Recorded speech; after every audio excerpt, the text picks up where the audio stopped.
পরিষদের জন্ম না হলে আজকে ডক্টর মোহাম্মদ ইউনূস আপনি প্রধান উপদেষ্টার চেয়ারে বসতে পারতেন না।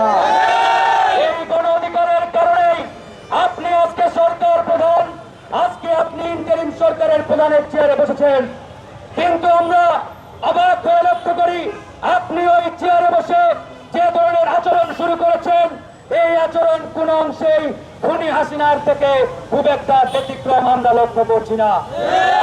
প্রিয় ভাইরা আমার, বিগত 17 বছর কোন রাজনৈতিক দলের কেন্দ্রীয় কার্যালয়ে এভাবে কোন দলীয় প্রধানকে কাপুরুষের মতো বর্বরচিত হামলার মাধ্যমে রক্তাক্ত করা হয় নাই।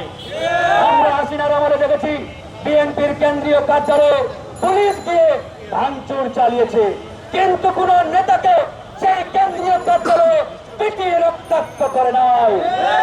আজকে এই বিপ্লব পরবর্তী সময়ে ডক্টর মোহাম্মদ ইউনূসের নেতৃত্বাধীন সরকারের আমলে আজকে গণ অধিকার পরিষদের কেন্দ্রীয় কার্যালয়ে পুলিশ এবং সেনাবাহিনীর যৌথ হামলার মাধ্যমে বিপ্লবী সভাপতি নুরুল হক নূরকে রক্তাক্ত করা হয়েছে। এখান থেকে একটা বিষয় স্পষ্ট, এই পুলিশ প্রশাসন এবং এই সরকারের ভিতরে আওয়ামী ফ্যাসিবাদের দোসর রয়ের দালালেরা পরতে পরতে ছড়িয়ে ছিটিয়ে রয়েছে। এই কথা বিগত 1-1.5 বছর ধরে আমরা বলে আসছি। এই প্রশাসনকে আওয়ামী ফ্যাসিবাদ মুক্ত করতে যদি না পারি, এই পুলিশকে আওয়ামী ফ্যাসিবাদ মুক্ত যদি আমরা করতে না পারি, আজকে ভিপি নূরের চেতনা তারা করেছে, আগামীতে বিএনপি, জামাত, এনসিপি কাউকে ছাড় দেবে না। বিএনপি যদি মনে করে আমরা ক্ষমতায় চলে এসেছি, আমরা ভালো আছি, আমাদেরকে এই পুলিশ প্রশাসন প্রোটোকল দেবে, তাহলে বিএনপির প্রতি আহ্বান জানাবো, বিগত 16-17 বছরের ইতিহাসটা একটু চোখ বুলান, একটু চোখ বুলান। এই প্রশাসন, এই পুলিশ এখনো ভারত কর্তৃক নিয়ন্ত্রিত এবং পরিচালিত। তাই এই পুলিশ প্রশাসনের মাধ্যমে বিপ্লবে অংশগ্রহণকারী রাজনৈতিক দলগুলো ভালো থাকবেন, এই আশা অন্তত করেন না। প্রিয় ভাইরা আমার, আজকে জনাব নুরুল হক নূর হাসপাতাল থেকে রিলিজ দিয়েছে। আপনারা জানেন তার যে নাজাল বোন ফ্র্যাকচার, অর্থাৎ নাকের উপরের যে হাড়, এই হাড় আমাদের শরীরে 206টি হাড় আছে, তার মধ্যে সবচাইতে সেন্সিটিভ এবং নরম হাড় বলা হয় এই নাকের উপর হাড়। এই হাড় ভেঙে কয়েকটি টুকরো হয়েছে, ফ্র্যাকচার, কয়েকটি ফ্র্যাকচার হয়েছে। এটার অপারেশন করা হবে, অপারেশন লাগবে। এই অপারেশন বাংলাদেশে হয় না, দেশের বাইরে এই অপারেশন করা হবে।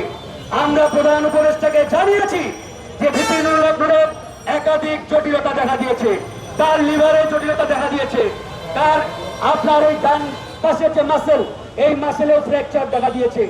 একাধিক জটিলতা থাকা সত্ত্বেও নুরুল হক নূরকে বিদেশে নিয়ে উন্নত চিকিৎসার কমিটমেন্ট এই সরকার দিয়েছিলেন আমাদের।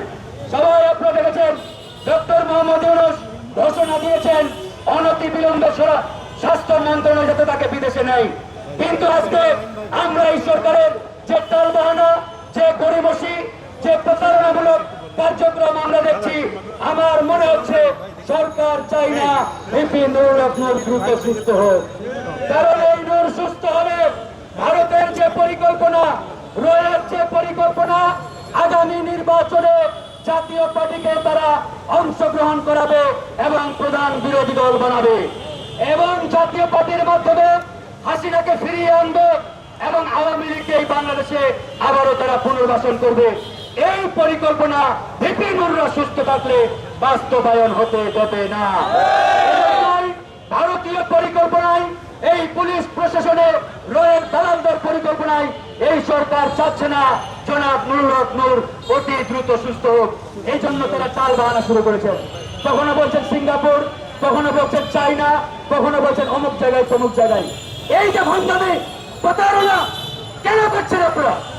আমরা আপনাদের বলেছিলাম যদি আপনারা সহযোগিতা করতে পারেন তাহলে করেন।